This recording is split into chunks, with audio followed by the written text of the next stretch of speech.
Monergismo ou sinergismo, o que significam? Você quer saber? Então fique aqui comigo neste canal. Eu sou o professor Egivanildo Tavares e quero te agradecer pelo seu like, pelo compartilhamento deste vídeo, por ter se inscrito em nosso canal. Se ainda não fez, eu conto com você. Eu preciso da sua ajuda para que o YouTube esteja entregando este vídeo a outras pessoas, para que eles possam participar também deste crescimento, deste conhecimento. Então seja muito bem-vindo e vamos para a nossa microaula. Monergismo ou sinergismo? Uma força ou duas forças operando? Operando em quê? Nesta aula nós vamos estar abordando justamente sobre dois aspectos da soteriologia, ou seja, a doutrina da salvação, como os teólogos têm compreendido o processo da salvação, ou seja, o modus operandi, a mecânica processual. Então, esta aula nós vamos estar explicando em poucas palavras. Vamos então procurar conhecer este processo. O que é o monergismo? Essa palavra vem do grego monos, aí você tem monoteísmo, o único Deus, né? Você tem a palavra monotelismo, uma única vontade. Então, monergismo vem de monos em grego, quer dizer único, e ergon, quer dizer força, ação, trabalho. Assim sendo, a palavra monergismo significa uma única força, uma única ação, um único trabalho. Mas o que significa o monergismo dentro da teologia? Monergismo é a ideia e a crença de que a agência humana é inteiramente passiva e a de Deus é totalmente determinante. O termo agência aqui é um substituto na teologia reformada para a palavra livre-arbítrio, já que a teologia reformada não crê na existência do livre-arbítrio. Tanto na história universal quanto na salvação individual, somente a agência divina ela é determinante. É ela quem age, quem determina. Ou seja, somente a ação e a decisão de Deus é a que conta na história humana e na salvação individual das pessoas. Essa é a proposta do termo monergismo. Esta visão ela foi desenvolvida por Agostinho, o bispo de Hipona, enquanto combatia os ensinos de Pelágio. Pelágio ele deu muita ênfase ao livre-arbítrio. E assim sendo, Pelágio negou a transmissão do pecado de Adão para a humanidade, dizendo que todo ser humano nasce livre e é corrompido depois, mas ele tem o direito de fazer escolhas se quer pecar ou não pecar, se quer servir a Deus ou não servir. Então, a grande ênfase de Pelágio foi no livre-arbítrio. E Agostinho, para combater a doutrina de Pelágio, com essa ênfase no livre-arbítrio para decidir se quer o bem ou o mal, de servir a Deus ou não, de estar salvo ou não, Agostinho, então, mudou seu pensamento, voltando para o período em que ele cria no estoicismo, que era uma visão filosófica determinante. E também o maniqueísmo, que também era uma visão dualista da vida e que tudo seguia dentro de um padrão determinado pela divindade. E Agostinho agora volta às suas origens de pensamento, ou seja, o estoicismo e o maniqueísmo. Quem lança essa proposta de visão não é o professor Egivanildo, essa leitura. Essa é do doutor Ken Wilson, que defendeu uma tese de doutorado sobre o pensamento de Agostinho, lendo todas as suas obras, todos os textos da patrística, e defendeu em Oxford esta tese. Como você vê, Agostinho nem sempre defendeu a visão monergística na perspectiva que ele passa a defender a partir do ano 412, que ele está refutando o ensino de Pelágio. Antes, Agostinho seguia uma visão sinergística, que vamos aprofundar daqui a alguns instantes. Esta visão monergística que Agostinho adotou para combater os pelagianos, ela será adotada durante a Reforma Protestante por Martinho Lutero. Lutero vai rejeitar o livre-arbítrio e defender uma visão monergística, que o homem está totalmente morto, não pode fazer nada, logo, ele precisa ser ressuscitado por Deus, Deus gera fé no seu coração, regenerar para poder ser salvo. Ele não entra com nada, não faz nada, toda ação é totalmente divina. Esta visão de Lutero foi tão forte que ele escreveu um livro, Nascido Escravo. Esta obra são textos de Lutero que ele combate o livre-arbítrio, porque Erasmo passou a defender o livre-arbítrio, Erasmo de Roterdã, e Lutero combate a visão da existência do livre-arbítrio. Essa obra diz Erasmo, livre-arbítrio e salvação. Erasmo de Roterdã foi aquele erudito que produziu o Novo Testamento grego, chamou Textos Receptos, de 1516, que serviu para Martinho Lutero traduzir do grego para o alemão. No entanto, num conflito entre Erasmo e Lutero, Lutero começou a escrever combatendo. Isso aqui é um resumo da obra dele, A Escravidão da Vontade, que o homem já nasce com a sua vontade escravizado ao pecado, sem direito a nenhuma escolha. Porque o único homem que teve livre-arbítrio, de fato, teria sido Adão, mas perdeu, se tornou escravo e ele não tem mais vontade nenhuma acerca de Deus. Logo, se Deus não agir, somente a ação divina, monergismo, uma única ação, uma única força operando. Como você vê, tanto Calvino quanto Lutero adotam esta visão monergística. Mas o sinergismo, o que significa mesmo? Essa palavra vem da preposição sim, que quer dizer unir, juntar, que faz a junção. Tem a palavra sinônimo, a união dos nomes, né? Sinfonia, a união dos sons. E ergon, que é força, ação, trabalho. Unir as forças. É bem verdade que se você for pensar em salvação, se você disser que há um sinergismo, você está dizendo que o homem está agindo na mesma proporção que Deus. Mas não é bem assim o sentido que é adotado teologicamente para essa palavra. Não pode se pegar ela ao pé da letra e impor como uma regra final. Por isso que existem escolas diferentes para ler esta palavra sinergismo. E quem não considerar o ponto de vista de tal escola está sendo injusto. O que a teologia cristã nos diz sobre o sinergismo? A teologia cristã, antes de Agostinho, admitia o conceito entre Deus e o mundo chamado de sinergismo. Antes de Agostinho é o período patrístico dos pais da igreja pós-apostólicos. Eles adotavam uma visão totalmente sinergística.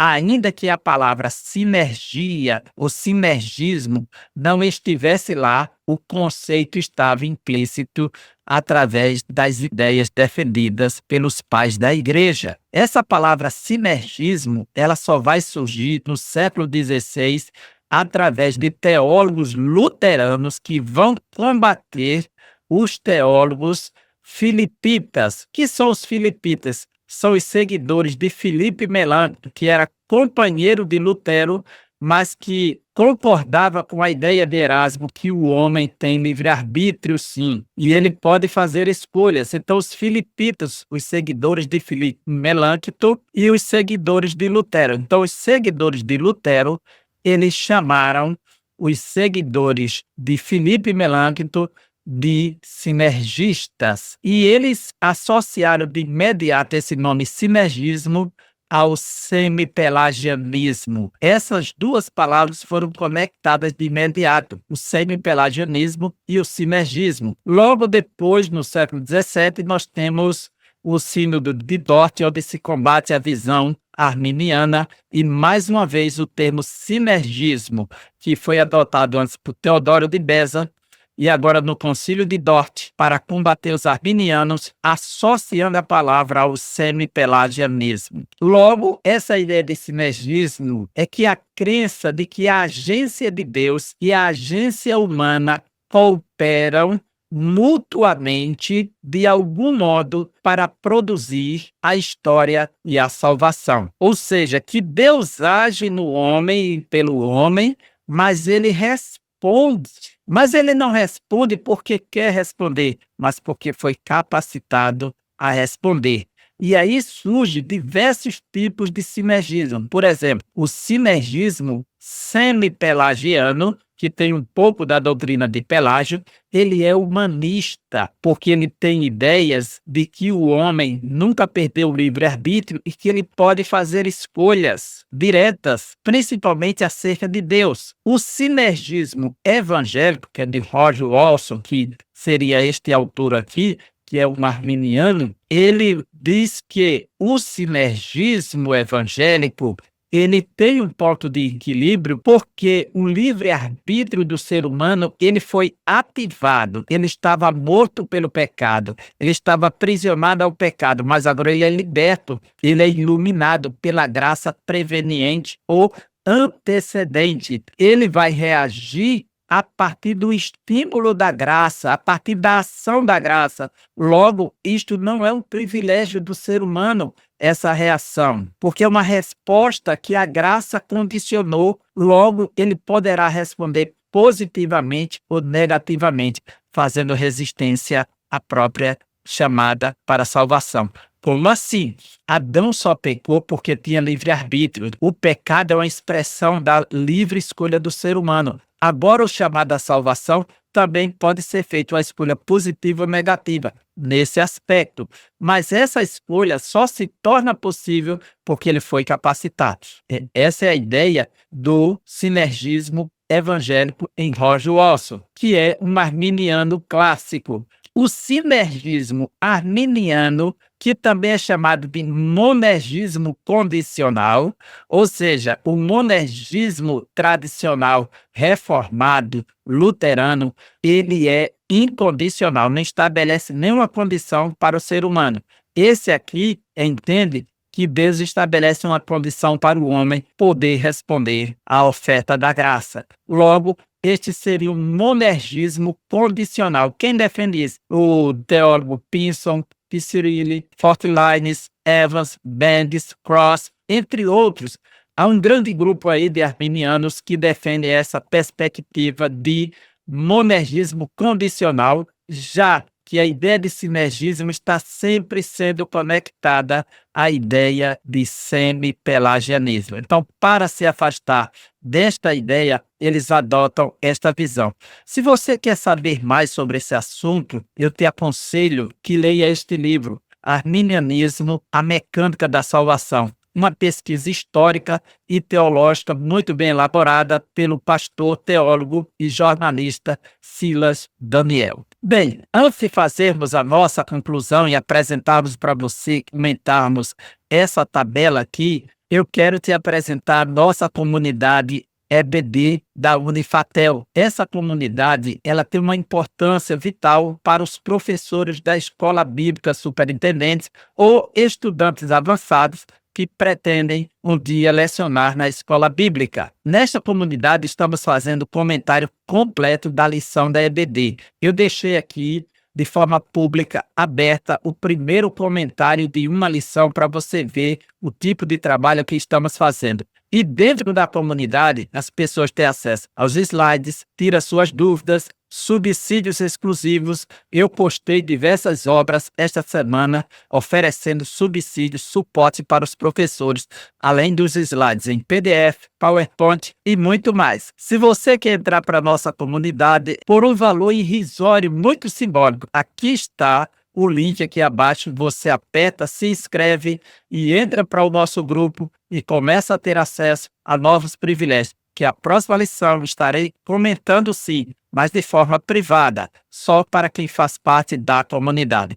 Esse vídeo aqui é apenas um vídeo temático de um tema da lição que a gente está expondo. Assim sendo, vamos à conclusão da nossa microaula. Monergismo e sinergismo. O que nós podemos ver sobre cada um deles? Aqui você tem o monergismo, que tanto tem a sua origem em Agostinho, quanto no calvinismo, né? Ele é agostiniano e bem representado hoje pelo calvinismo. Ele também é luterano, né? Não tem livre-arbítrio nessa perspectiva. O homem nunca teve livre-arbítrio. Ele tem livre agência, mas não tem livre-arbítrio. É outra coisa totalmente diferente. O único ser que teria livre-arbítrio seria Deus. E esse seria totalmente livre para tomar decisões. Essa é a perspectiva. Nesse aspecto, a salvação, somente Deus age para libertar o pecador. Então, Deus que o regenera, Deus quem gera fé no seu coração, confirmando a sua predestinação e a sua eleição incondicional. Por isso que ele não pode resistir ao chamado da graça e vai fazer parte de um grupo limitado, porque a expiação é limitada somente para os eleitos. O sinergismo semi-pelagiano, que são os seguidores de Pelágio, e ainda seguindo a doutrina tipo semi-agostiniana, ela é humanista porque ela foca só na vontade humana. Tem livre-arbítrio e o homem decide a salvação. O homem está livre para decidir. Ele não depende de uma graça preveniente, ele não depende de uma ação divina sobre ele e nem aceita que o homem tenha perdido o livre-arbítrio. O sinergismo evangélico, ele tanto está fundamentado na patrística, porque os pais da igreja defendiam essa ideia, e ele segue uma visão arminiana. Jacobus Arminius, o holandês, foi quem revitalizou esta doutrina. Tem livre-arbítrio, porém passivo, porque a queda e a depravação total anulou o homem espiritualmente. Ele está morto em seus delitos de ofensas e pecados, conforme Efésios capítulo 2, de 1 a 10. Assim, ele precisa da ação misericordiosa de Deus, que o vivifica, lhe dá vida e o ressuscita em Cristo Jesus. Esse livre-arbítrio, ele está num estágio passivo e não ativo. A decisão não parte dele, parte da ação de Deus de iluminar, capacitar por uma graça antecipada, porque antes da decisão do homem depende dessa graça, depende desse efeito. O homem é capacitado a responder o chamado à salvação, ou seja, ele não tinha. Logo, esse tipo de sinergismo aqui, evangélico, não existe lugar para a glória humana. Primeiro, o livre-arbítrio que ele tem não é dele, é de Deus. Foi Deus que colocou a sua imagem no homem, e o livre-arbítrio é signatário da imagem de Deus. Assim como Deus é livre, Deus fez o homem livre. No entanto, o pecado aprisionou o homem, e agora ele é liberto pelo Espírito Santo para poder reagir, tudo pela graça que sois salvos. Então, ele é capacitado a responder o chamado à salvação. O monergismo condicional, ele também tem fundamento na patrística, nos teólogos, os pais da igreja, na teologia arminiana, tem livre-arbítrio passivo, a ideia é a mesma, e o homem é capacitado a responder o chamado da salvação. Logo, ele não tinha capacitação nenhuma se não viesse de Deus.